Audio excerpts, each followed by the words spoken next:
What are we talking about this week? Find out coming up.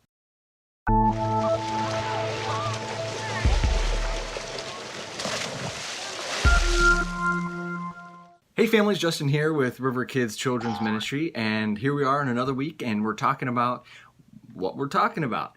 So we're just going to dive right in on the conversations that we were having with your kids, and we hope, as always, that this is a way that you can continue those conversations. And if you've got nothing else during the week, this enables you to have some tools to be able to continue to ring these stories home and disciple your kids. So let's get right to it. Diving right in with our preschoolers down to 2, remember we are talking about that God has a plan for me with them this month. God has a plan for me. And so what we've been doing is we've been unpacking the story of Joseph, right? It's such a beautiful story because it's one of the longer stories of one person as it kind of like goes through all of the different experiences he had in leading to him being a ruler in Egypt.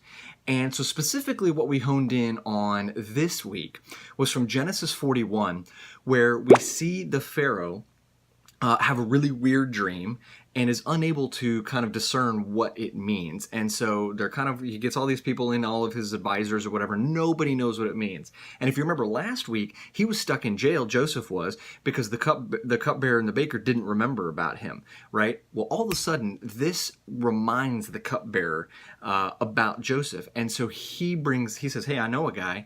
And so Joseph is brought out of jail and he's able to accurately interpret the dream. Now, in the dream, he says that we're going to have 7 great years, in a nutshell, we're going to have 7 great years of prosperity, and then we're going to have 7 years of famine.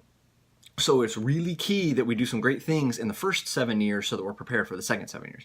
Well, the Pharaoh's very impressed, obviously, and wants to do well. So he puts Joseph as second in command, only under him, of all of Egypt. And so we're going to see kind of how that then plays out moving forward. And Joseph begins gathering the things that he needs to gather in order to help everyone in Egypt succeed. So again, Genesis 41, as always, we encourage you guys as parents to kind of break that down yourself, kind of read through it, and then prompt your kids, kind of see what they remember and kind of help walk them through what that looks like. Now, with our elementary kids, we were looking at Esther. We are in the book of Esther this week. Remember, overall, we're talking about honesty. And we're trying to be truthful in all that we say and do. And so what we did is we looked at Esther chapter 3 through 7. So a little bit bigger chunk, but Esther overall is not that big of a book. In fact, I encourage you to maybe read the whole thing because it's a really, really great story. And really speaks to honesty very, very well. Esther, of course, becomes queen and of King Xerxes. She becomes his queen, and he loves her very much. But she's got a cousin. She's Jewish, which is very odd in that time. And so she's got a cousin, Mordecai, who has a run-in with Haman, who is one of Xerxes' second in commands, or really powerful.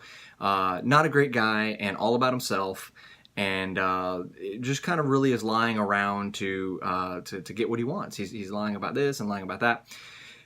So long story short, he devises a plan where it will get all of the Jews killed.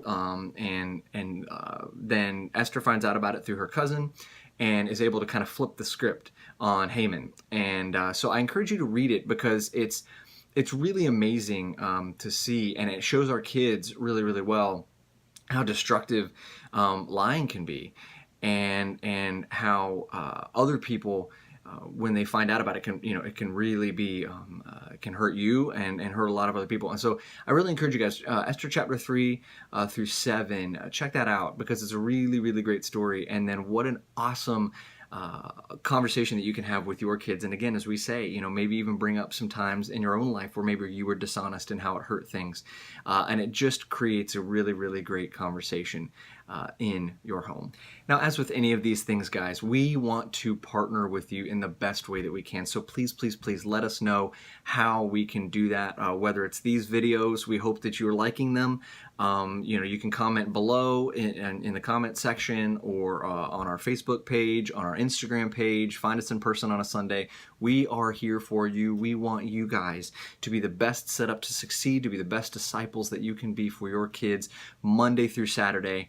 and we are just so bought into that and so passionate about that. So please let us know how we can do that for you guys. We're praying for your conversations, and we will see you on Sunday. Hey everyone, thanks so much for checking this out. If you haven't had a chance to check out some of our videos, you can do that over here, going back on what we were talking about, different months, and some of the different things that we've got coming up. In fact, one of those is talking about River Kids Summer, where we could really use your help. So check that out. And then also, if you haven't had a chance to subscribe, you can do that right over here or down below, just to be the most up to date. Thanks again, guys, and we'll catch you later.